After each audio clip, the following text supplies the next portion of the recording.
Picture this. You're at the grocery store, right? You're standing in the paper goods aisle, and you just casually reach out and grab a box of Kleenex, or maybe, I don't know, a pack of Cottonelle or some Huggies diapers. Yeah, totally thoughtless action for most of us. Exactly. You toss in your car and you just move on. It's completely mundane. But behind that single box of tissues is this multi-million-dollar, incredibly chaotic, completely invisible ballet. And it's all required just to get that exact product onto that exact shelf on the precise day that you decided to buy it. And today is Monday, June 29th, 2026. So think about all the products moving right at this exact second. Right, right. So today, our mission for this deep dive is to pull back the curtain on that ballet. We're going to explore how Kimberly-Clark, the $20 billion consumer goods giant behind all those brands, Right. how they solved just this agonizing logistics nightmare using artificial intelligence. It really is a fascinating story. It is. We are diving into their Project EARL case study to extract what is, frankly, the ultimate masterclass in supply chain optimization. Yeah, and to really grasp it, we have to start with the scale of that invisible ballet because it's staggering. It's essential to understanding the actual problem they were trying to fix here. Right. Set the scene for us. Well, when we look at Kimberly-Clark's North American operations, we are talking about 10 major distribution centers. And from those specific hubs, they're moving between 1,100 to 1,500 truckload equivalents every single day. Wow. Every day. Every single day. I mean, if you line those trucks up end to end, you are looking at miles and miles of heavy vehicles crisscrossing the continent nonstop just to keep our retail shelves stocked. That is massive. It is.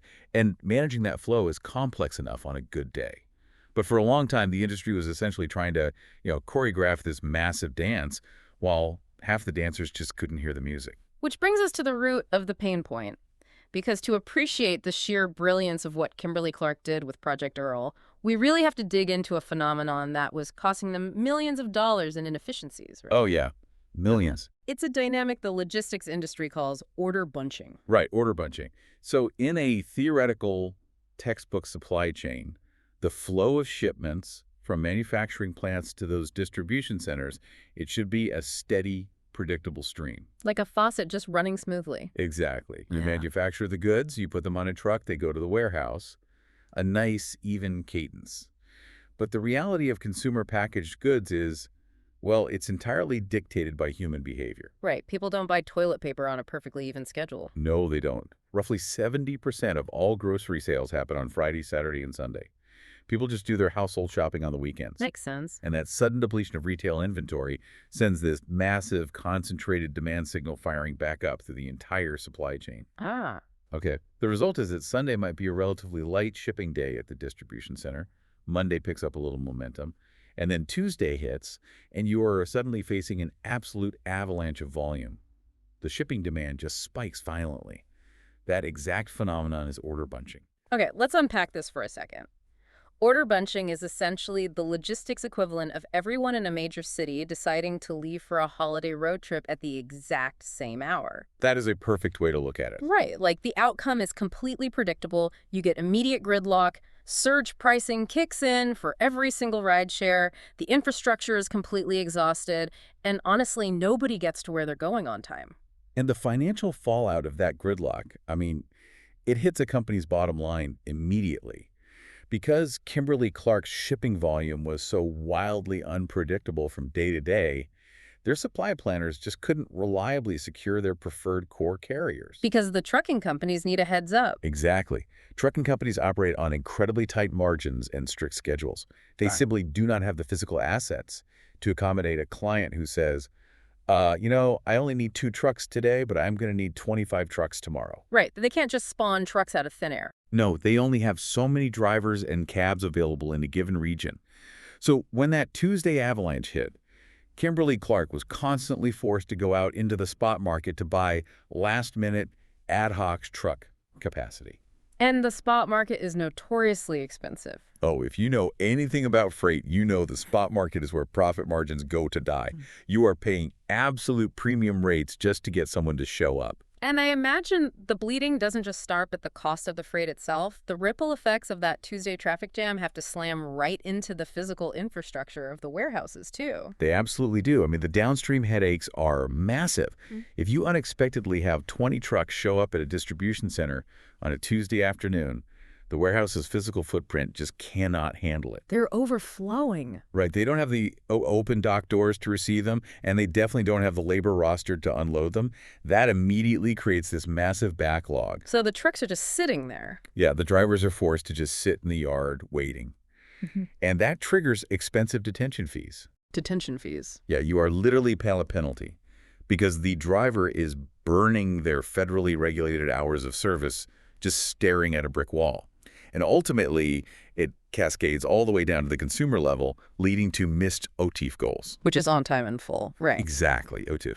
It is the holy grail metric for customer service in the supply chain world. The obvious question then is, if everyone knows this Tuesday spike happens every single week, why couldn't the planners just see the traffic jam come in and adjust their schedules? Because of a deeply entrenched structural systems disconnect. Ah. It's wild. If we look at the legacy architecture of enterprise logistics, you essentially have three major brains trying to run one body. Okay, break that down for me. So you have an enterprise resource planning system, or ERP, which manages the high-level financials and inventory planning.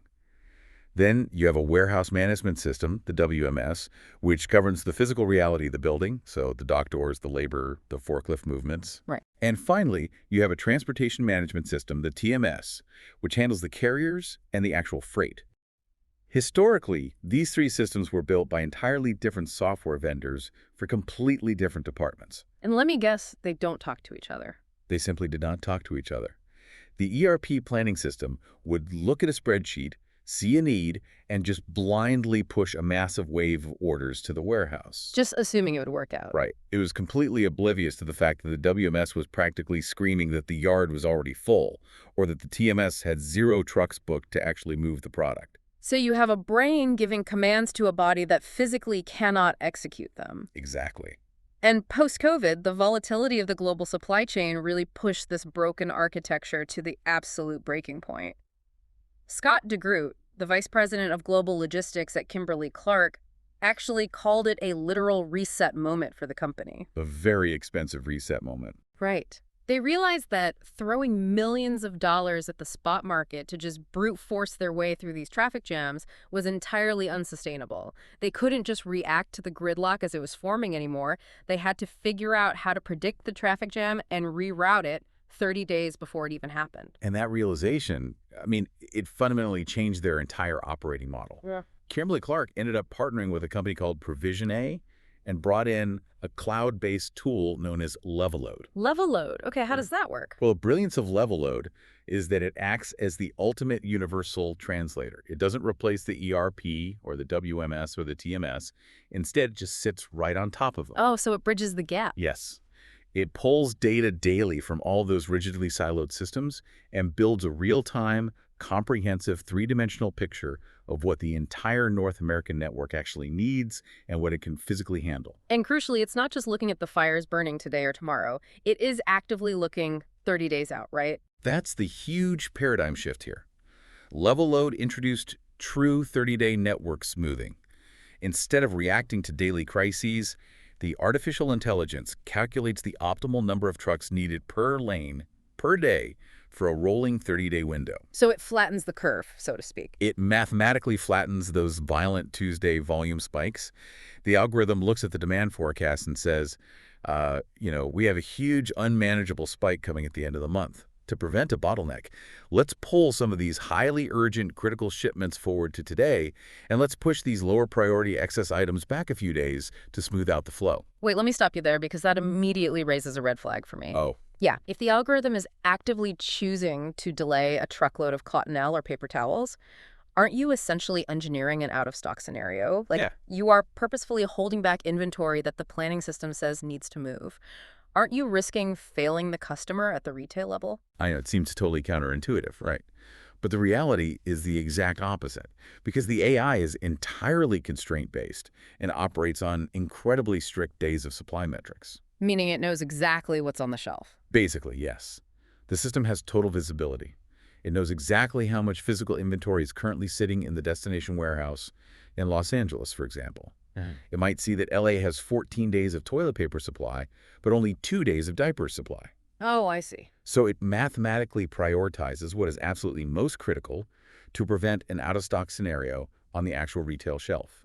By delaying the less critical items, the items with a massive buffer, it clears the highway for the urgent items. It's prioritizing the ambulance over the commuter traffic. Exactly. Customer service actually improves drastically because the critical inventory isn't stuck behind a massive bottleneck of low-priority goods. That makes perfect sense. And I imagine if we connect this to the bigger picture, this kind of holistic optimization isn't just about smoothing out the flow of the trucks on the highway. It has to factor in the physical concrete and steel of the buildings themselves, right? That is a vital piece of the puzzle. LevelLoad manages the physical constraints of the destination, too. So it knows if the warehouse is full. Yes.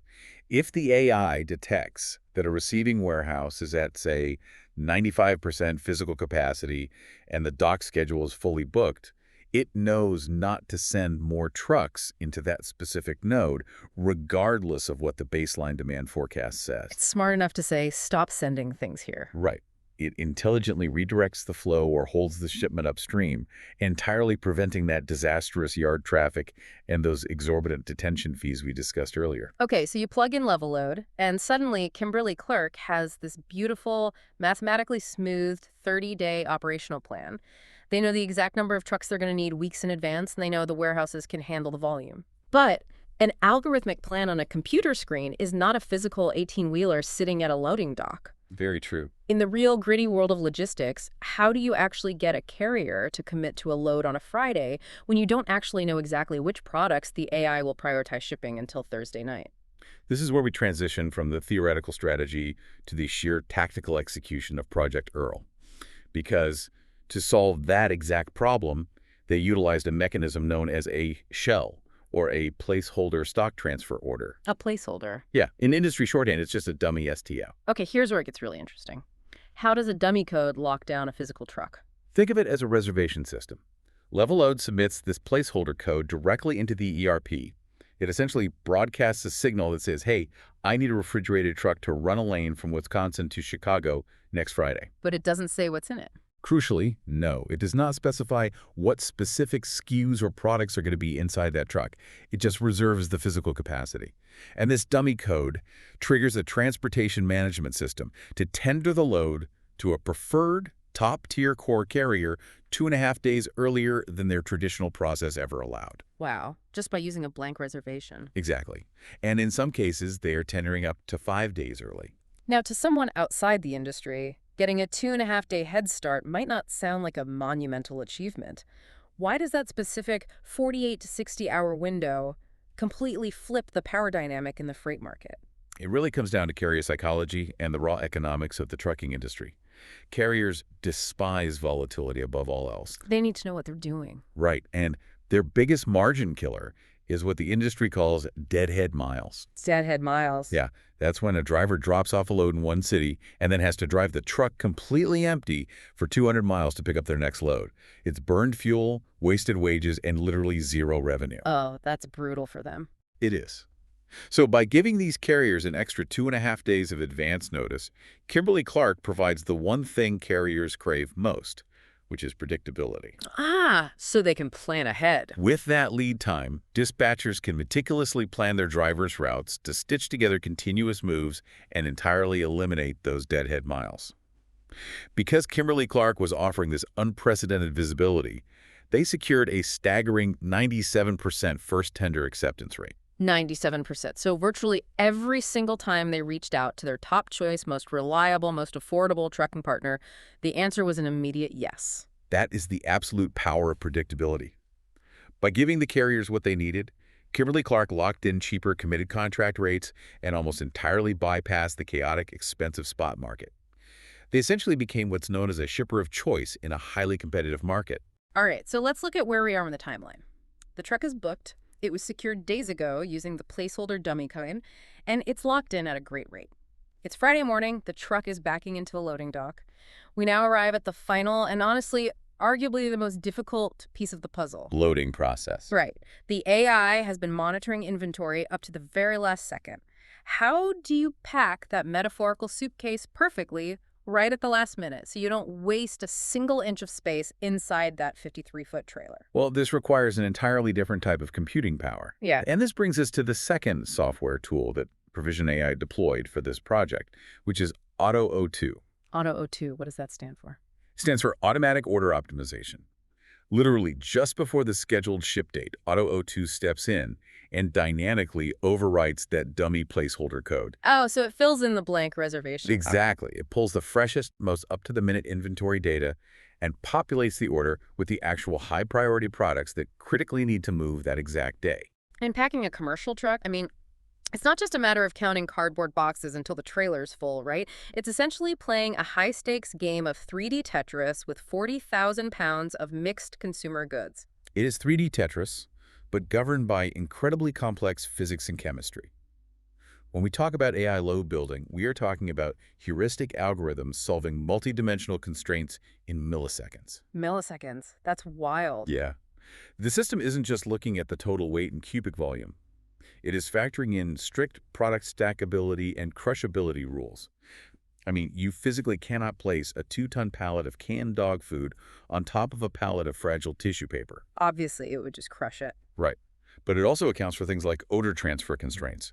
You cannot load heavily scented laundry detergent right next to a pallet of unscented paper towels because the paper will absorb the chemicals and ruin the product. I never even thought about that. AutoO2 maps millions of permutations against all of these rules instantly. And beyond the physics of the products themselves, it has to flawlessly navigate the law. Because an improperly loaded truck isn't just a damaged product risk, right?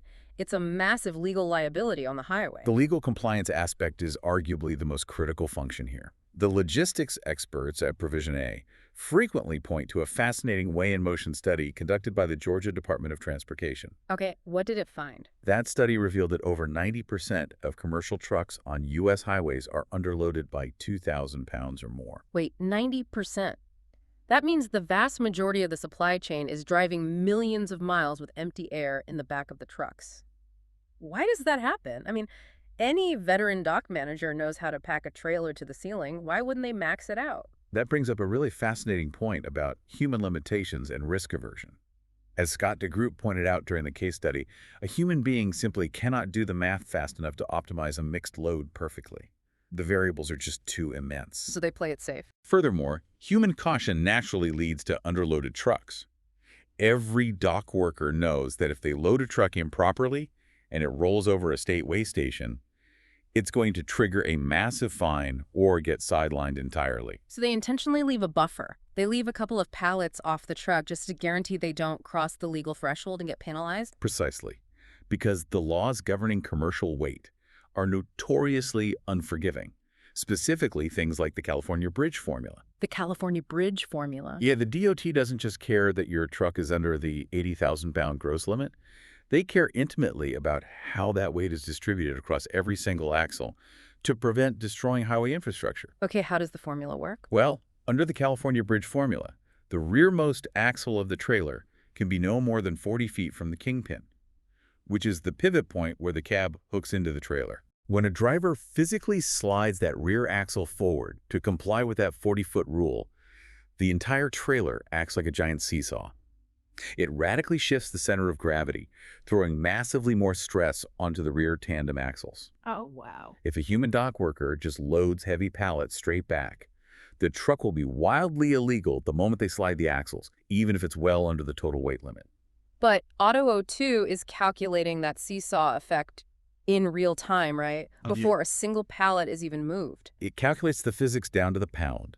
It builds virtual loads that completely max out the cubic capacity while strictly adhering to the axle weight restrictions of whatever state the truck is driving through. That's incredible. And then it translates that massive mathematical equation into a literal color-coded 3D diagram. It sends a visual map directly to the tablet of the forklift driver on the dock, showing them exactly where to place every single pallet to ensure the load is mathematically stable, damage-free, and perfectly legal. It entirely removes the guesswork and the fear of a DOT fine.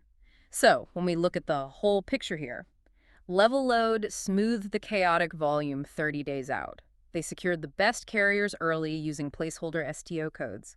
And then Auto02 packed those secured trucks to the absolute legal brim using algorithmic 3D Tetris. That's the trifecta. When Kimberly-Clark finally threw the switch and took Project EARL live, how quickly did this massive, invisible machine actually change the business? Honestly, the speed of the transformation was remarkable. It took just 10 months from the initial whiteboard design phase to a fully live deployment across their massive North American network. 10 months? That's nothing in enterprise time. It really is.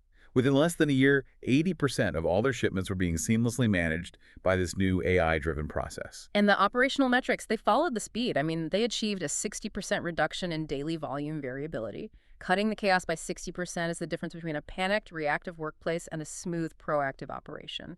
And financially, the impact was undeniable, wasn't it? Oh, absolutely. They realized multi-million-dollar annual savings purely in replenishment freight costs.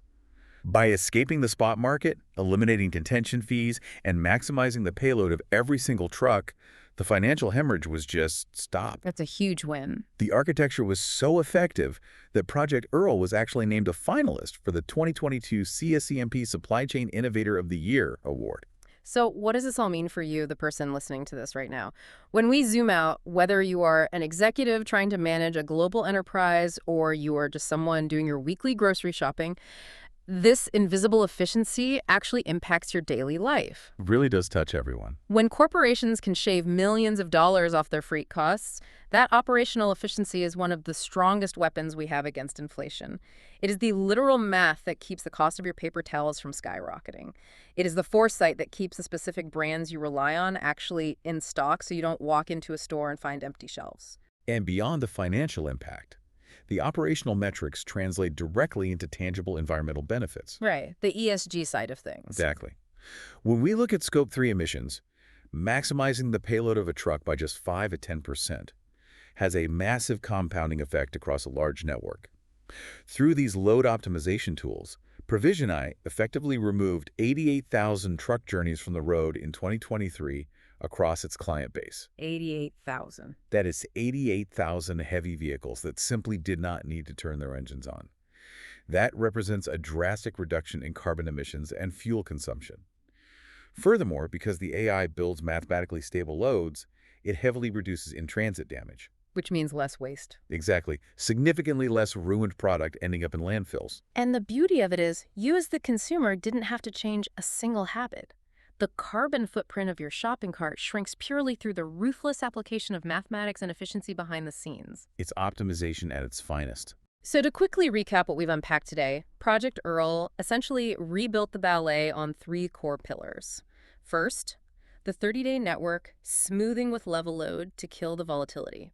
Second, the strategic use of placeholder STOs to give carriers the predictability they need to lock in early. And third, the AI-driven precision of Auto02 to pack the physical trailers perfectly. It elegantly solves the central nervous system disconnect in modern logistics. But, if I can leave you with a final thought to mull over as we look to the future. Please do. We've just explored how artificial intelligence can perfectly orchestrate the massive flow of goods between manufacturing plants and regional distribution centers. But what happens in the very near future when these supply chain digital twins start integrating directly with granular consumer point-of-sale data, or even the telemetry from our smart home appliances? Oh, wow. Like smart fridges. Exactly.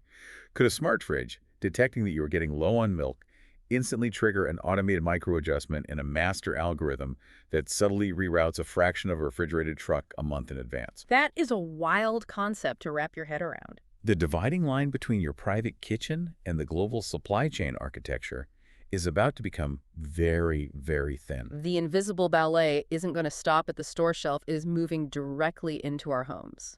Thank you for joining us on this deep dive into the Kimberly-Clark case study. The next time you casually grab that box of Kleenex off the shelf, you'll know exactly the kind of computational power it took to put it right there in your hand. Keep asking questions and stay insanely curious.